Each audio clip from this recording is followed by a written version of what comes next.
She was 16 years old, kneeling between two wooden crosses, and she came here every Sunday to talk to parents who could no longer answer back.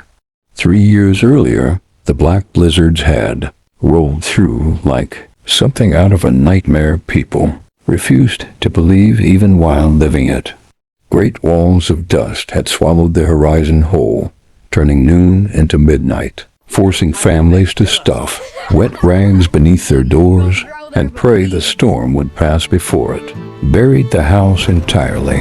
Her father had spent weeks after one such storm trying to save a cornfield, already half dead, breathing air thick with dust that had blown in from 3 states away, dust that coated his lungs the way it coated everything else on the farm. The coughing started that October, dry and rattling, and never really stopped. By December, pneumonia had taken him in the night, quietly while she slept in the next room. Her mother followed within the year, worn down by grief and hunger and the slow exhaustion of trying to keep a farm alive alone. The girl had watched both of them fade in the same small bedroom, beneath the same water-stained ceiling, and she had never quite stopped waiting, in some small corner of her heart, for one of them to walk back through the door. The cemetery sat on a low rise above the wheat fields, the kind of place where the wind never stopped moving, where the grass grew thin and pale between the rows of markers.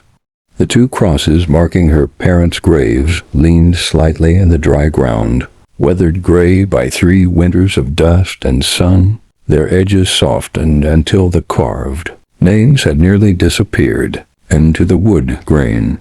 She knelt between them now, her knees pressed into soil that had once grown the best corn in the county. She wore a dress patched at the hem, her hair tied back with a strip of faded cloth, and her hands rested lightly on the tops of both crosses, as if she could still hold her parents at once if she simply stayed still long enough. She always sat the same way, always in the same order. First her mother's cross, then her father's, tracing the grain of the wood with her thumb the way a person might trace a familiar face. Now she lived with her grandfather, on a farm most of the county had quietly written off as finished. The barn leaned a little more each season. The fences sagged under their own weight. Neighbors spoke of the place the way people speak of something already past saving, with a kind of gentle, dismissive pity that stung worse than open scorn ever could.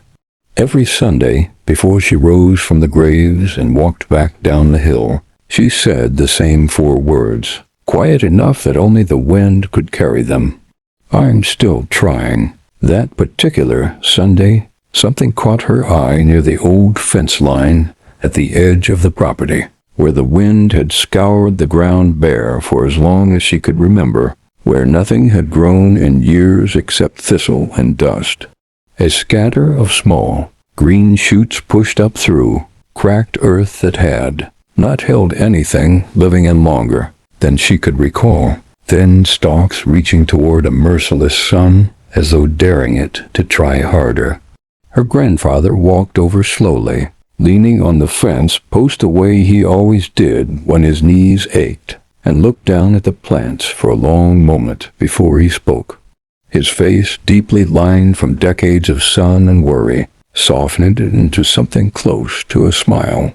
Your father always said corn feeds you in good years, he said, his voice rough but steady. Sorghum keeps you alive in bad ones. She did not fully understand the weight of that sentence yet, standing there in the fading light with dust settling on her shoes. But she would. Around the farmhouse, folks in town had a way of describing her without unkindness, but without much faith either. Quiet, watchful, a little too serious for a girl her age, they said. The kind of girl who noticed things other people preferred not to see. She rarely argued, rarely raised her voice, but she asked questions that made grown farmers pause mid-sentence before answering, the kind of questions that came only from someone who had actually been paying attention while everyone else assumed the rules of farming were already settled. She had inherited a stack of her father's notebooks after he passed, their covers softened and curling from years of handling, pages filled with careful columns of rainfall counts, wind directions, and notes on which fields failed and precisely why. He had been the sort of farmer who watched the sky the way other men watched the market, convinced that the answers to next year's troubles were always hiding in last year's numbers, if a person cared to look closely enough. Buried among those columns, one line stood out in his slanted handwriting, underlined twice with a heavier hand than the rest. "Someday drought will return." She read that page more times than she could count, sitting by lamplight after her chores were finished, running her fingers over the ink as though it might answer back. The town itself ran on old certainties, the kind passed down so many times they had calcified into something resembling law. Everyone knew everyone. Traditions were followed the way Scripture is followed, without much room for argument or revision. And in that country, corn was more than a crop. Corn was respectability. Corn was pride. Corn was the measuring stick by which a farmer's worth was judged. Tall green rows visible from the road announcing to every passer-by that the family behind them knew what they were doing. Anything else, anything different, anything that broke from the pattern was viewed as either desperation or plain foolishness, and there was no third option offered. There were characters in town who added their own small comedy to that certainty, the kind of habits repeated so often nobody thought to question them anymore. One old farmer swore that speaking gently to his corn each morning, murmuring encouragement the way a man might coax a stubborn mule, coaxed the stalks taller than his neighbor's rows. Another refused to plant a single seed unless the moon sat in exactly the correct phase, a rule inherited from his own father and passed down without a shred of doubt attached to it. These were the town's small comedies, harmless rituals that made the porch conversations lively on slow evenings, and they made people smile without turning anyone into a villain. Into this world of settled certainty and inherited habit, a girl with her father's notebooks and her own quiet convictions did not fit easily at all. When spring planting arrived, wagons lined up outside the feed store from early morning, farmers loading sack after sack of corn seed onto their beds, trading weather predictions and easy jokes about the coming season, the air smelling of dust and horse sweat and the particular optimism that comes every spring, no matter how hard the last year was. She walked in and asked for sorghum seed instead. The store went quiet, enough that she could hear the scale creak as the clerk weighed her order, the sound unnaturally loud in the sudden silence.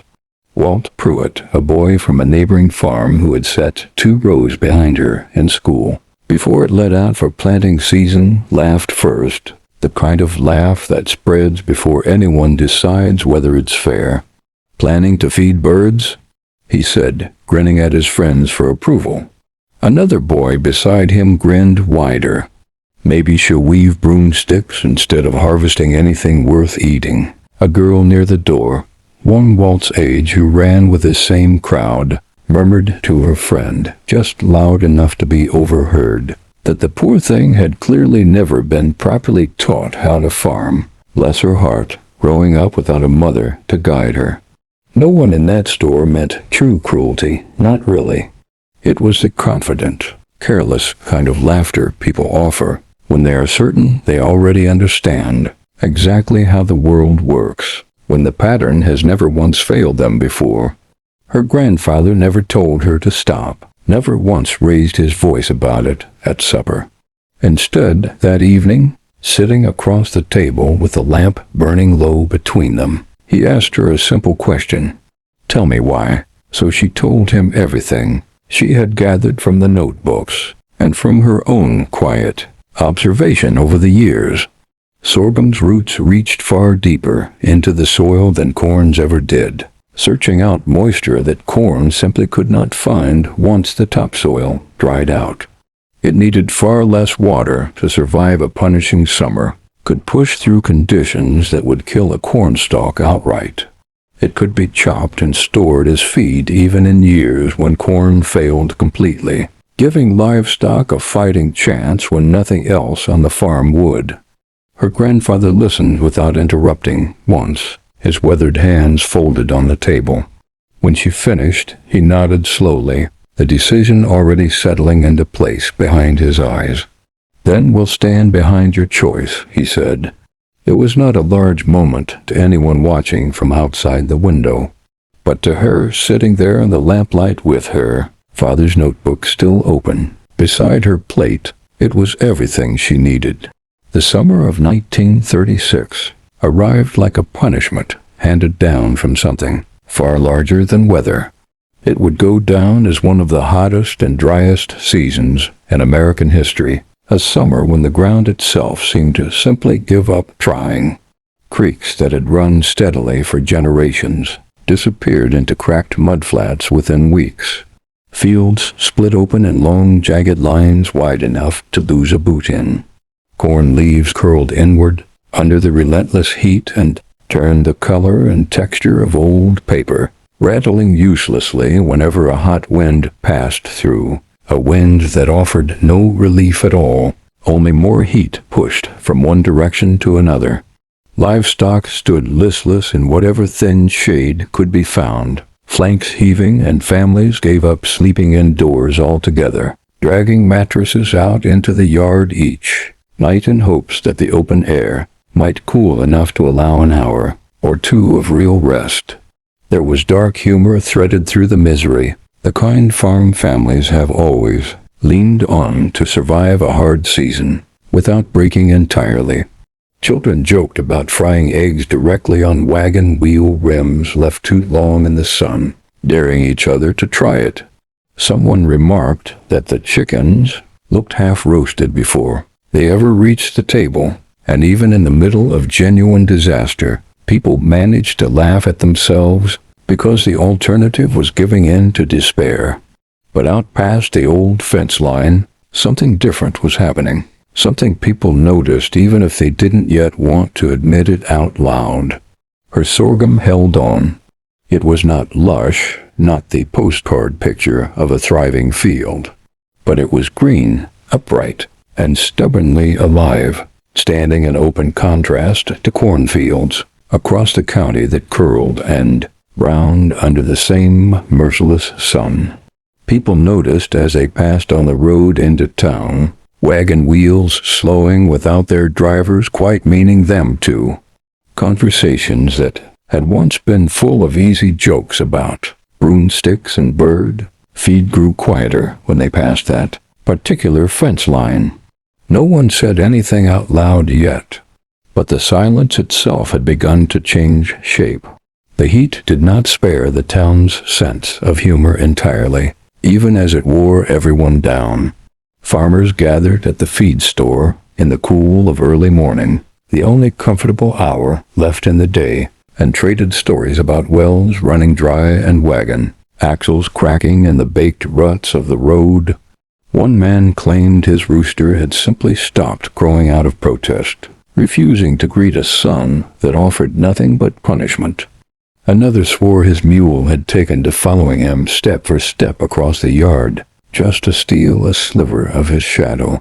These small jokes kept people upright through weeks that might otherwise have broken them entirely. Meanwhile, she kept careful notes of her own, the way her father once had, recording how deep she had to dig before finding damp soil near the sorghum roots compared to the bone-dry ground beneath the corn a few rows over. She did not share these notes with anyone in town. She simply wrote them down, the same steady habit that had carried her through every hard season since she had first opened her father's notebooks by lamplight. By harvest time, the truth of that brutal summer was plain for anyone with eyes to see. Most farms in the county brought in only a fraction of their usual corn crop. Stalks that should have stood shoulder high reduced to withered, half-formed ears not worth the labor of picking. Silos that should have stood full to the roof by October sat half empty instead, a grim and unmistakable preview of the winter waiting just ahead. She made her decision without a moment of hesitation. Every last bit of her harvest, every stalk of chopped sorghum she could gather, went into filling her silo from the floor to the very top of the roof. The laughter that had quieted during the worst of the summer heat came roaring back the moment word got around. Teenagers climbed the fence just to peer inside and see the strange sight for themselves, some of them laughing so hard they had to steady themselves against the boards. Walt Pruitt was among them again, calling out that she had stored an entire silo full of nothing but weeds. Another boy joked, loud enough for half the road to hear, that she had built the biggest bird feeder in the whole state of Kansas. Her grandfather said nothing at all to the gathered crowd. He simply walked to the silo door, latched it firmly, and turned the lock with a quiet, deliberate motion. There was no anger in the gesture, no defiance aimed at anyone watching. Just a settled, quiet confidence that clearly did not need an audience's approval to hold steady. People laugh at what they cannot yet understand. They rarely laugh because something is truly impossible.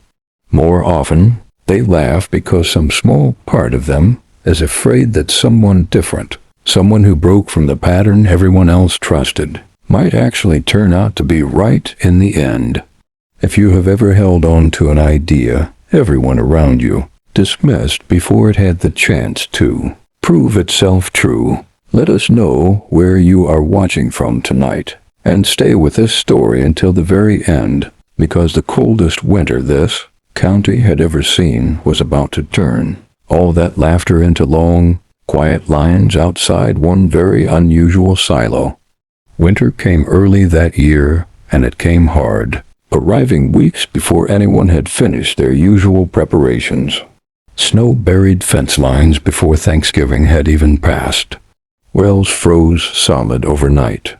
Livestock that had already been weakened by a brutal, rainless summer now faced a season with almost nothing left in the barn to eat, ribs beginning to show through winter coats that should have carried more weight going into the cold.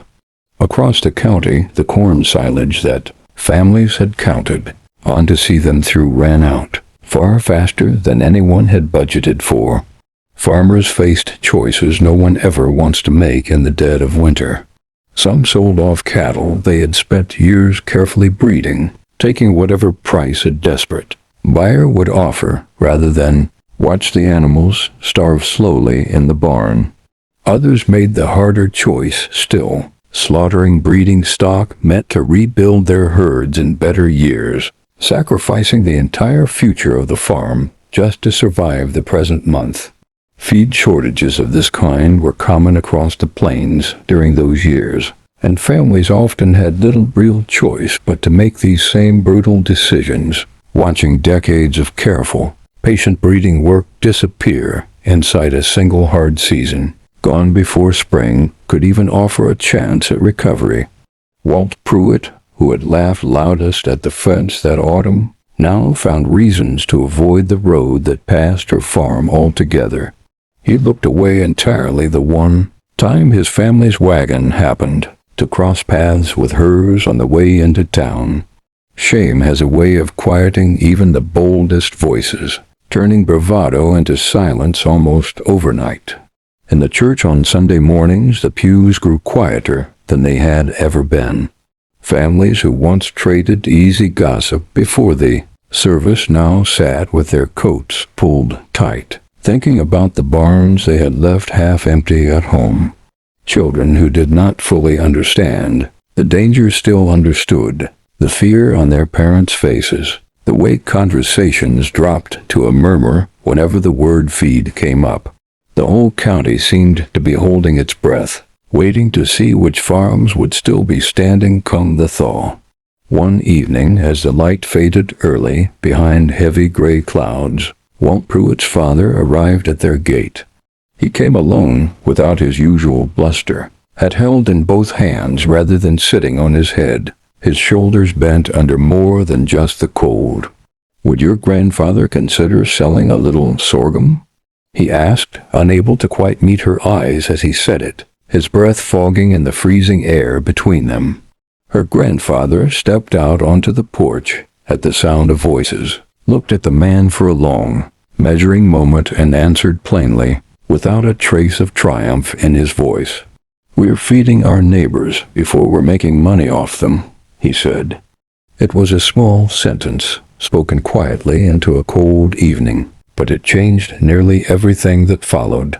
Word spread fast through the county after that, and soon wagons lined up outside their gate morning after morning, the same families who had mocked the silo back in autumn now waiting patiently, hats in hand, for a share of what it held. There was no revenge in how the family responded to any of it. No lecture about who had laughed the loudest, no reminder of broomsticks or bird feed. She helped load feed for every single family that came to the gate, without a single exception, including the very teenagers who had once joked so freely about her strange choice of crop. Welt came with his father on the second trip, cap pulled low, saying nothing at first. When she handed him a sack to load, he held it a moment longer than needed. "I shouldn't have said that about the birds." She only nodded and helped him lift the next sack onto the wagon. It was not forgiveness spoken aloud, exactly. It was simpler than that, the kind of quiet understanding that passes between two people who both know the matter is already settled. Even in the middle of genuine hardship, small moments of humor found their way back in. One stubborn old farmer, loading his wagon with an armful of sorghum, muttered under his breath that he had always secretly admired the crop, that he'd simply been waiting for the right season to plant it himself. Everyone within earshot knew perfectly well it wasn't true, and even he ended up laughing quietly at his own excuse before driving off down the frozen road with a full wagon at last. Somehow, through the very worst of it, the animals survived. The families survived. When spring finally broke across the county, thawing the fence posts and softening the frozen mud along the roads, farms that had braced themselves for empty barns instead found calves being born healthy and strong, wobbling to their feet within the hour the way calves are supposed to. Milk production returned to what it had been before the hard months. Egg counts climbed steadily back toward normal. Roosters that had gone silent through the coldest weeks began crowing again at first light, an ordinary sound that felt that spring like something close to a miracle. That season, something else happened that no one in town would have predicted a year earlier, back when the laughter had still felt so certain of itself. Neighbor after neighbor began setting aside a small test plot for sorghum, just a corner of a field here and there, just in case another summer like the last one came calming again. No one stood up and made speeches about being wrong. No one admitted defeat outright over coffee at the feed store. But behavior spoke louder than pride ever managed to, plot by quiet plot, all across the county. The change that mattered most that spring wasn't that one girl had finally been proven right in front of everyone who doubted her. It was that an entire community had been handed a hard lesson in humility during the coldest months of their lives and had chosen, quietly and without ceremony, to actually learn from it. She returned to the cemetery on a clear spring morning, the wind moving gently through fields that had finally begun to recover their color, green pushing up through soil that had spent so long looking dead. She knelt in the same spot she always knelt, in the same worn patch of grass, and placed a single heavy sorghum head beside the flowers already resting there from her last visit.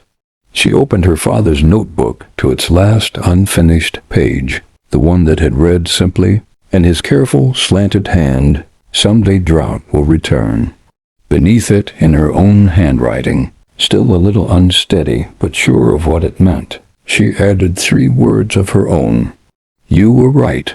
Her grandfather stood a short distance away, hat in his hands, watching without interrupting the moment. When she finally rose from the grass and brushed the dust from her knees, he spoke quietly, his voice thick with something he rarely let show. "Your father planted seeds," he said. "You taught this whole county how to harvest them." Neither of them said anything else for a long while after that. The wind carried on across the fields below the rise, the only sound left to fill the wide open silence between them. History has a long habit of rewarding the farmers willing to adapt rather than the ones who cling only to tradition for its own sake.